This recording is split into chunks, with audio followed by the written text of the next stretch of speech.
আসসালামু আলাইকুম দর্শক, স্বাগতম আরেকবার জামালস ভয়েসে। দর্শক, কোটা বিরোধী আন্দোলন আবারও সারা দেশে ছড়িয়ে পড়েছে। কোটা কেনই বা এই কোটা?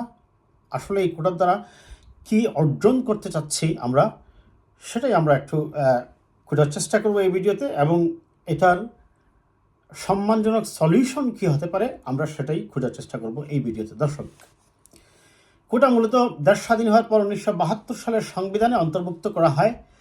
বলা হয় যারা মুক্তিযুদ্ধের অংশগ্রহণ করেছেন তাদের পরিবারের কে সহায়তা বলুন, আর তাদের অবদানের কাজের সেই অবদানের স্বীকৃতিস্বরূপ এ ধরনের একটি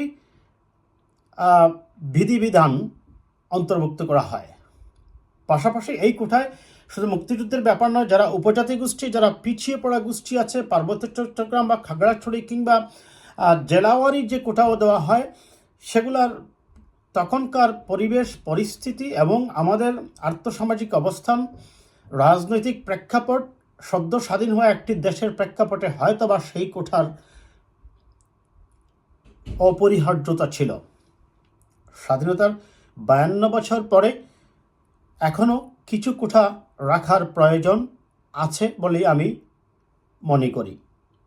আমি অত্যন্ত সুস্পষ্টভাবে দায়িত্ব নিয়েই বলছি দর্শক, কোটা হচ্ছে সম্পূর্ণরূপে সংবিধান বিরোধী, কিন্তু তারপরেও কোটা রাখার প্রয়োজন আছে। এখন প্রশ্ন হচ্ছে কী ধরনের কোটা? ধরুন আপনি ঢাকা শহরে যে ছেলেটা পড়াশোনা করলো তার সাথে নিশ্চয়ই খাগড়াছড়ি, পার্বত্য চট্টগ্রাম কিংবা সেই সুনামগঞ্জের হাওড় অঞ্চলের বা নেত্রকোনার হাওড় অঞ্চলের সেই ছেলের মেধা এবং যোগ্যতার যদি আপনি কম্পেয়ার করেন, খুব সঙ্গত কারণে তারা ঢাকা শহরে যারা পড়াশোনা করেছে তাদের সাথে কম্পিটিশন করে হয়তো টিকতে পারবে না। তাছাড়া দেশের কিছু জেলা অবশ্যই এখনও স্বীকার করে নিতেই হচ্ছে অনেকটাই আধুনিক অবস্থান থেকে অনেক পিছিয়ে আছে। তাদেরকে নিয়ে সামগ্রিকভাবে একটি সমন্বয় করে একটি উন্নয়ন যদি আপনাকে করতে হয়, তাহলে অবশ্যই প্রত্যেক জেলার মানুষের অংশগ্রহণ থাকতে হবে রাষ্ট্রীয় সর্বোচ্চ পদগুলোতে। সেটার জন্য সমতা আনয়নের ভিত্তিতে এই কোটা রাখা যেতেই পারে। আমি যদি এই কোটাকে বলি পজিটিভ ডিসক্রিমিনেশন। পজিটিভ ডিসক্রিমিনেশনটা হচ্ছে যে আপনি বৈষম্য করছেন, কিন্তু সেই বৈষম্যটা ভালোর জন্য, কারণ এটি সংবিধানের সাম্য ও ন্যায় বিচার বা সম অধিকারের প্রতি এক ধরনের আপনার কি বলা যায় কন্ট্রাডিক্টরিও বটে। কারণ সংবিধানে বলা হচ্ছে সবারই সমান অধিকার। এখন যে কম্পিটিশন করে টিকলো তাকে সরিয়ে আপনি মনে করেন অপেক্ষাকৃত কম স্কোর করা একজন মানুষকে নিয়ে আসবেন, সেটা নিশ্চয়ই সংবিধান বা সম অধিকার সেটাকে সাপোর্ট করে না। কিন্তু যেহেতু আপনি রাষ্ট্র এবং সরকার সেই অজপাড়া গায়ে কিংবা সেই পাহাড়ি অঞ্চলে কিংবা উপজাতি গোষ্ঠীর মধ্যে সমান পরিমাণ সুযোগ সুবিধা সৃষ্টি করতে ব্যর্থ হয়েছে, কাজেই রাষ্ট্র তাদেরকে তুলে আনার জন্য সমন্বিত উন্নয়নের জন্য তাদেরকে কোটার ভিতর থেকে একটা অংশ দেওয়া যেতেই পারে। সেটাকে আমি বলবো পজিটিভ ডিসক্রিমিনেশন। এখন আসেন দর্শক, এই কোটা শুধু যে বাংলাদেশ তা নয়, পৃথিবীর উন্নত দেশে, এমনকি এখানে ইউনাইটেড কিংডম, ইউনাইটেড স্টেটস, সব পৃথিবীর সব দেশেই কম বেশ আছে। এই দেশেও আমরা দেখি যখন কোনো কাউন্সিলে কোনো লোক রিক্রুট করা হয়, সঙ্গত কারণেই ওই সংশ্লিষ্ট কাউন্সিলের প্রার্থীর একটা কোটা থাকে। তাই বলে সবাই যে ওই কাউন্সিল থেকে নিয়ে নিচ্ছে তা কিন্তু নয়। কারণ খুব সঙ্গত কারণে আমি যদি যে কাউন্সিলে থাকবো সেই কাউন্সিলে আমি যদি এখানে যোগদান করি একজন অফিসার হিসাবে, তাহলে আমার এই কাউন্সিল সম্পর্কে, এই লোকাল এরিয়া সম্পর্কে, এখানকার প্রবলেমগুলো ফাইন্ড আউট করতে যতটুকু সুবিধা হবে, নিশ্চয়ই আরেকটি স্টেট থেকে এসে সে এইখানে জয়েন করে তাকে ওই প্রবলেমটা খুঁজে বের করতে তাকে অবশ্যই অনেকগুলা ব্যাগ পেতে হবে। আর তাছাড়া প্রত্যেকটা কাউন্সিলেরই বা প্রত্যেকটা জায়গারই তার সম অধিকার, পাশাপাশি সবার অংশগ্রহণমূলক একটি প্রশাসন এবং সমন্বিত উন্নয়ন, আমি এটাই বোঝাতে চাচ্ছি দর্শক, সমন্বিত উন্নয়নের জন্য কোটা রাখার প্রয়োজন আছে। এখন আসেন বাংলাদেশের এই যে কোটার কথা বলা হচ্ছে, বিশেষ করে ছাত্র সমাজের যে আন্দোলন, এটা 2018 সালে হয়েছিল। তখন ছাত্র সমাজ বলছিল কোটাকে আপনি কি করেন, রিভাইজ করেন, কিন্তু প্রধানমন্ত্রী সেখানে কি করলেন, কোটাকে বাতিলই করে দিলেন। অবশ্য তার বাতিল করার যে এক ধরনের দ্রবিসন্ধি ছিল তা এখন প্রমাণিত হচ্ছে, সেটাই আবার সরকার নিয়ে এসেছে। অনেকে বলার চেষ্টা করবেন আদালত নিয়ে এসেছে, আমি সেটা মানতে নারাজ। সরকারের ইশারা ছাড়া আদালত এই ধরনের সিদ্ধান্ত নিতে পারে কিনা আপনারা এইভাবে দেখবেন দর্শক। এখন আসেন এই মুক্তিযোদ্ধা কোটার ব্যাপারটা। এখন দেখা গেছে যে কোটা দিয়েই চলে যাচ্ছে প্রায় 54-56%। তাহলে বাকি থাকলো আর কত পার্সেন্ট? এই মুক্তিযোদ্ধা কোটার যে 30% বলা হচ্ছে, তাছাড়া এখানে নৈতিকতার ব্যাপার আছে দর্শক। আমি না, আমার বাবা না হয় যুদ্ধ করেছে, আমার দাদা যুদ্ধ করেছে, এখন তো দাদা থার্ড জেনারেশনে চলে আসছে, কারণ মুক্তিযুদ্ধের হয়ে গেছে 52-53 বছর। এখন তার কাজের স্বীকৃতিস্বরূপ আমি কেন আমার প্রয়োজনীয় যোগ্যতা না থাকা সত্ত্বেও ওই জায়গায় চাকরির জন্য দাবিদার হয়ে যাব? তাহলে এই স্বাধীন বাংলাদেশের 52 বছরের ইতিহাসের সবচেয়ে বড় অর্জন আমি মনে করি বাঙালির গর্ব প্রফেসর ডক্টর মোহাম্মদ ইউনূসের নোবেল প্রাপ্তি। সেই প্রফেসর ইউনূসের নোবেল প্রাপ্তির জন্য আমরা কি বলবো, তার দ্বারা আমরা সারা বিশ্বে পরিচিত হয়েছি। তার মাইক্রো ক্রেডিট প্রোগ্রামের মাধ্যমে সারা বিশ্বের কাছে বাংলাদেশ মাথা উঁচু করে দাঁড়াচ্ছে। এমনকি ফ্রান্স, চায়নার মতো দেশ, আফ্রিকার দেশগুলো তো আছেই, তারা কি করছে, পভার্টি এলিভেশনের জন্য জনাব ইউনূসের এই মাইক্রো ক্রেডিট প্রোগ্রামগুলোকে ফলো করছে এবং তারাও কর্মসূচি গ্রহণ করছে, তার নামে স্থাপনা করছে, ব্যাংক করছে, স্টেট করছে। তাহলে তার মতো ব্যক্তিকে আমরা সম্মান দেখানোর জন্য কি তার বংশ পরম্পরায় সবাইকে আমরা এরকম চাকরিতে কোটা দেওয়ার কথা প্রস্তাব করব? নো। প্রফেসর ইউনূস তার যোগ্যতা এনেছেন, তার বংশধররা সেই যোগ্যতা তো নাও থাকতে পারে। আর এখন আসি, এই যে কোটা দিয়ে সরকার আসলে কি করতে চাচ্ছে, কেন মুক্তিযোদ্ধা কোটা রাখতে যাচ্ছে, তার কারণটা হচ্ছে এখানে এই মুক্তিযোদ্ধা কোটার কথা বলে সরকার কি করবে, তাদের দলীয় লোকজন যাদের প্রয়োজনীয় যোগ্যতা নেই, প্রশাসন চালানোর দক্ষতা নেই, তাদেরকে এই মুক্তিযোদ্ধা কোটার নাম করে এখানে অযোগ্য অদক্ষ লোককে দলীয় পরিচয়েই এদেরকে নিয়োগ করা হবে। আর সেজন্যই ছাত্র সমাজের সবচেয়ে বড় ক্ষোভটা হচ্ছে যে এই মুক্তিযোদ্ধা কোটাটা রাখা যাবে না।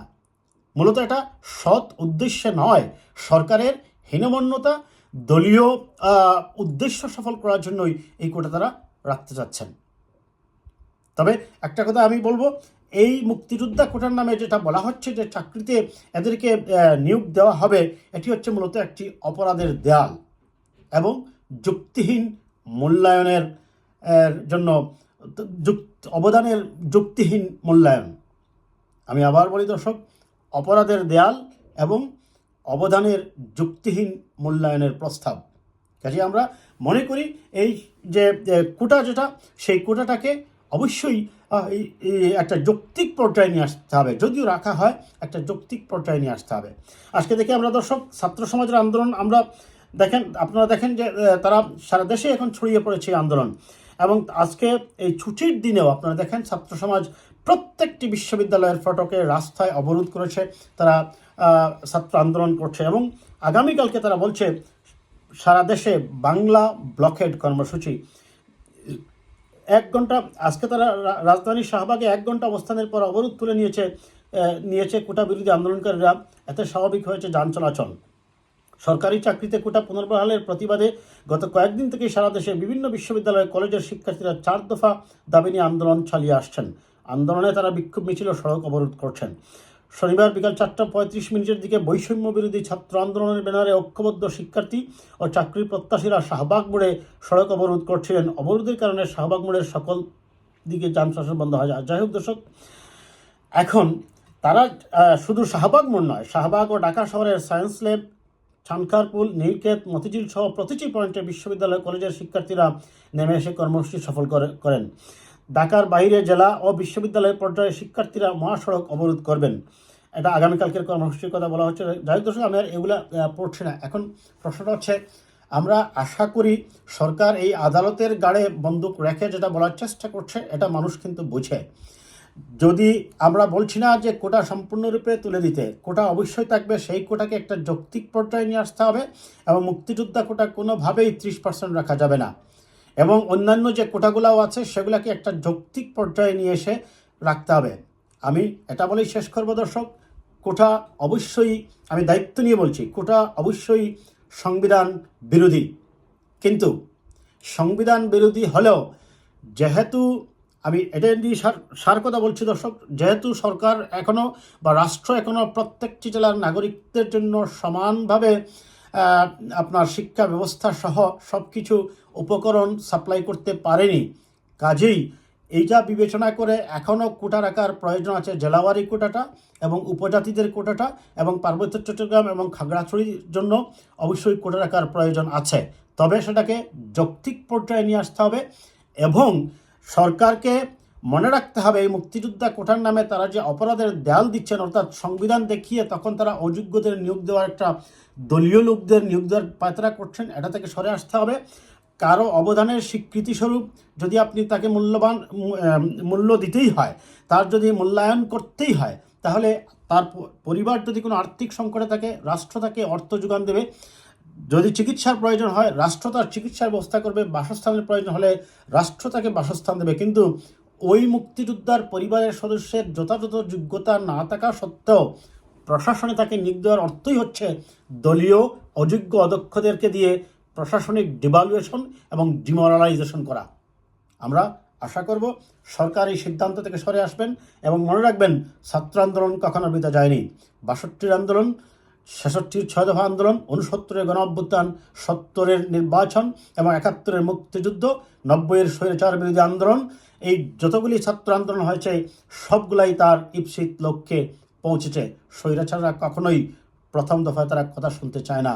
ছাত্র আন্দোলন অবশ্যই তার ইপ্সিত লক্ষ্যে পৌঁছবে এবং ছাত্রদের এই যৌক্তিক দাবি, তাদের মেধা বিকাশের ক্ষেত্রে যে বাধা হয়ে দাঁড়িয়েছে, ব্যারিয়ার হয়ে দাঁড়িয়েছে এই কোটা প্রথা, সেই কোটা প্রথা অবশ্যই বাতিল করতে হবে এবং যৌক্তিক পর্যায়ে, আমি আবারও বলছি, পজিটিভ ডিসক্রিমিনেশন এইটা বিবেচনায় নিয়ে এই যৌক্তিক কোটা প্রথা চালু রাখতে হবে। ভালো থাকবেন দর্শক।